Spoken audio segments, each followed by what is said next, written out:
Hi, friends. Recently, I watched this movie called Meridian, and it raised a lot of questions. Questions like, what the hell? Is this a werewolf movie? And what the hell? If you've got any answers to these, let me know your thoughts in the comments. I would love to hear them. Like and subscribe while you're there. It really helps out a small channel like mine. And let's get into this baffling movie. Meridian is a Gothic drama fantasy dark fairy tale released in 1990 from Charles Band's Full Moon Productions. If you're only familiar with Full Moon through things like Puppet Master or the Evil Bong series, or, God forbid, the Ginger Dead Man, this isn't that. Meridian is closer in tone to Castle Freak or Subspecies. Meridian takes place in the Italian countryside, at a castle that our main girl Catherine lived in as a child and has now inherited after the death of her father. It becomes a very big deal that she is the lady of the castle. Meridian was filmed at an actual castle in Italy, and these stone statues you're seeing were in a nearby park. Either Charles Band was extremely taken with them, or he's desperately trying to pad the runtime here, because these credits go on for a solid 2 minutes out of this 86-minute long movie. Yeah, come to think of it, a lot of this movie feels like padding. So the first thing we see that's not credits are these assholes coming out of this stone monster's mouth. It's a cool shot, but also, what the fuck? Why the dramatic entrance? Who is that for? Why are they walking in slow-mo? The movie proper starts with a little boy bringing an old painting from the castle to some priests, who determine there's another painting underneath the one on the surface. Apparently a Kleenex is all you need to reveal this. Art restoration is easy, guys. Any idiot can do it. We meet the lady of the castle, Catherine. Oh look, it's Laura Palmer. Her old nanny Martha has apparently been living there without her for 10 years for some reason. Catherine's friend Gina, an art student who is supposed to be restoring the painting for the priests, shows up for a weekend visit. Despite this being 1990, Gina's hair is firmly stuck in the 80s. Introductions are made, Martha goes to make up a room for Gina, and then Gina sees something through the window. Wow, check it out. It's one of those traveling sideshows. Looks like it may be fun. It will not be fun. Catherine has the correct reaction. Shows are usually really creepy. But Gina talks her into going anyway. But first, walking and talking. Gotta pad the runtime and show off the location. What are these statues doing? The statue shows the curse of the person that sinned. Oh, thanks. That explains nothing. Now, I kind of gave this movie the side eye when they started talking about this sideshow. I was bracing myself for a historically exploitative freak show kind of deal, but it's okay, guys. This sideshow appears to just be shitty performance art? Ooh, gyrating, flexing, fire! Oh no, not dwarf tossing, don't do it! Oh good, we're just shooting arrows at him. Phew. Mysterious masked man, fire, snakes, breaking plastic chains, excitement? Oh look, there's a snake in my pants. Oh no, sir, don't do that. I think Gina's face speaks for us all here. The guy behind her seems into it, though. Gina volunteers for a magic trick, and damn, this guy has terrible aim. He doesn't even hit her once. Dude does a magic trick, and oh, okay, so he's a twin, right? Is this just the prestige now? New twin stares meaningfully at Catherine for an uncomfortable amount of time. Gina talks Catherine into inviting the performers back to the castle for dinner, and, this turns out to be a very bad idea. Ringmaster Twin instigates the most conspicuous drugging of a drink in the history of ever, and things take a turn into 10 minutes of softcore porn that the movie would like you to believe is somehow consensual. Ringmaster Twin gets Catherine alone and naked, then meets the man in the mask in the hallway to let him know that she's all yours, ready and willing. Willing? Sir, you had your minion drug her. Let's all get together and get this guy a dictionary for Christmas. Or, send him to prison. Oh, look, the man in the mask is in fact the other twin. This is the Prestige. I prefer twin switch hijinks that aren't sexual felonies, but that's just me. The sex crime that the movie wants us to believe is romantic at this point begins, and then we see this guy's O-face. Oh no. Guys, is this a werewolf? The next day, Catherine tells Martha that I think something terrible may have happened. What do you mean? I'm not sure. When you know what happened, you will know what to do. rabies shot? Silver bullets? Plan B pills? Catherine is busy sculpting a bust of Abraham Lincoln when she hears crying somewhere in the castle. We pad the runtime some more as she walks slowly through the castle to investigate. She finally comes to a room in the north wing and finds a dead girl on a bed. She runs to get Martha, but of course the corpse bride is gone when they return.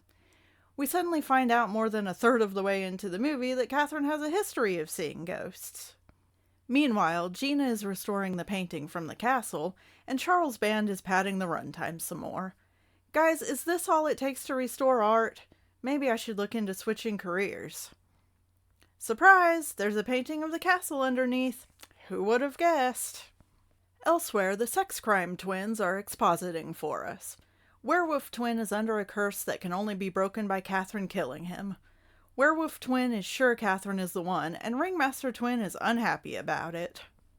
You know I can't let that happen. You must. I love you too much, dear brother, to let her kill you.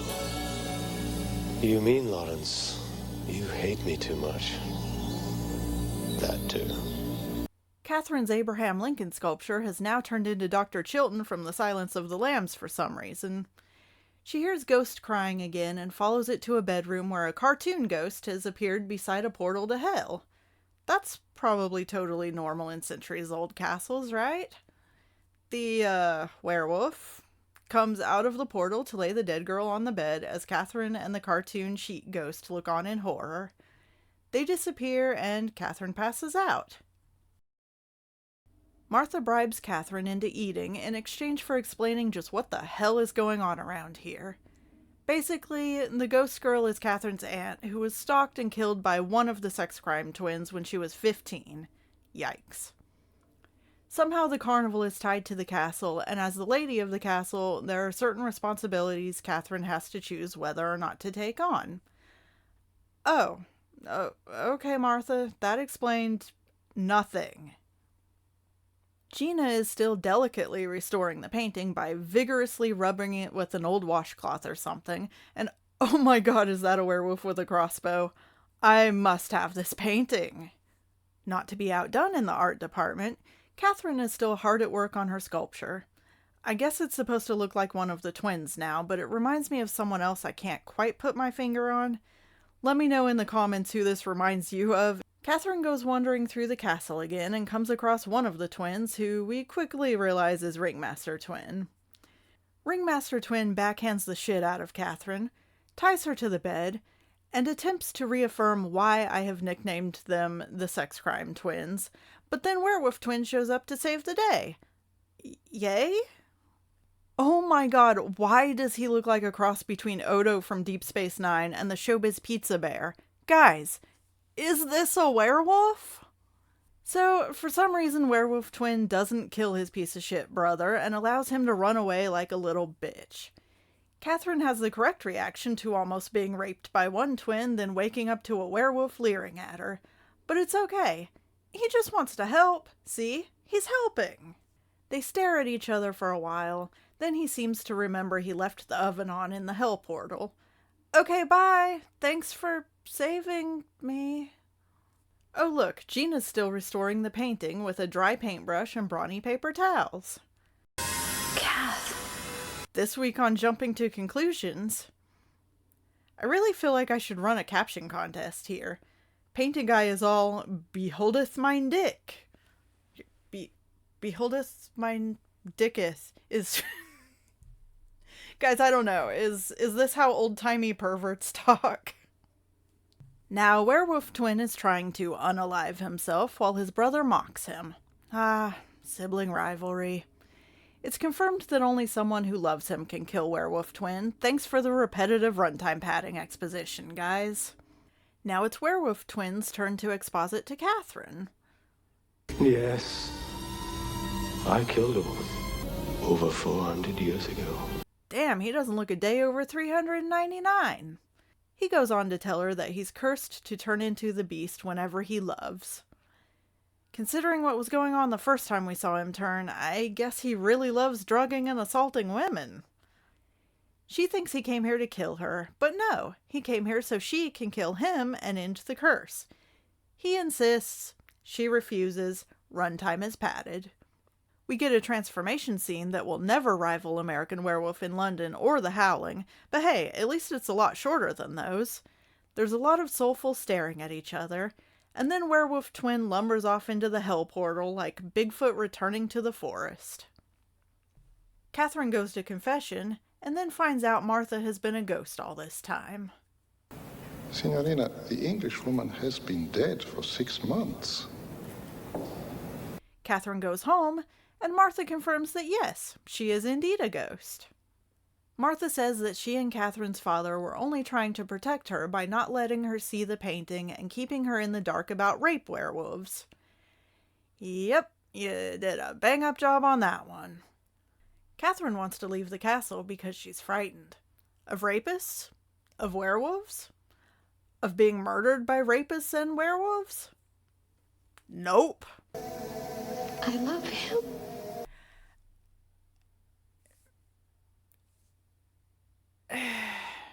Moving on.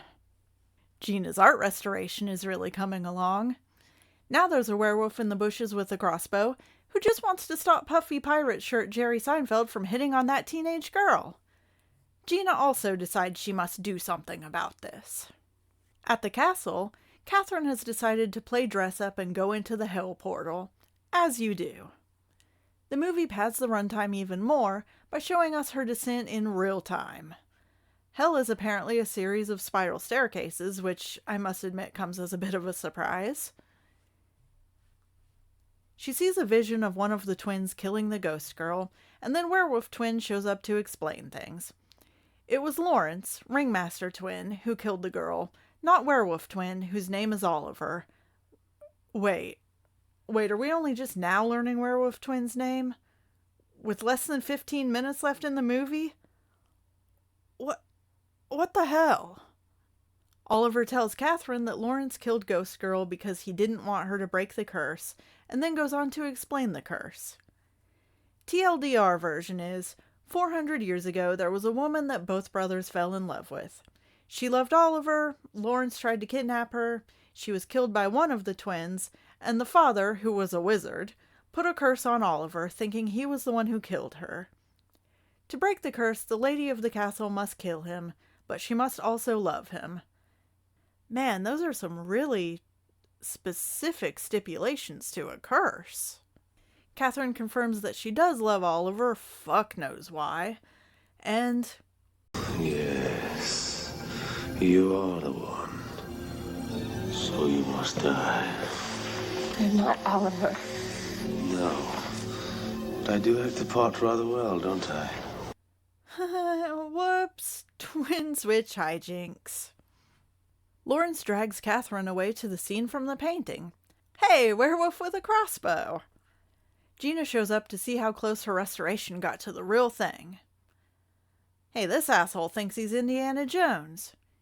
Gina, instead of screaming, "Oh my god, is that a werewolf?" tosses the crossbow to the werewolf, who then shoots Lawrence in the wrist instead of killing him. I guess sibling rivalry only takes you so far. Lawrence gets loose, and Oliver protects the love of his life whom he's known for about 2 days. This apparently breaks the curse because although Oliver looks like a monster, Lawrence was actually the beast. I don't know, I guess it's what's on the inside that counts or something. Also, why is Oliver wearing pants? He wasn't wearing pants when he was the werewolf. Where did these magic pants come from? Lawrence feels the need to exposit some more, and then he fades away. Was he a ghost? I don't understand why he disappears like that. Catherine decides to join Oliver in whatever hell dimension this sideshow resides in, and they all fuck off into the stone statue mouth hell portal to live happily ever after. Yay, she ended up with the nice rapist.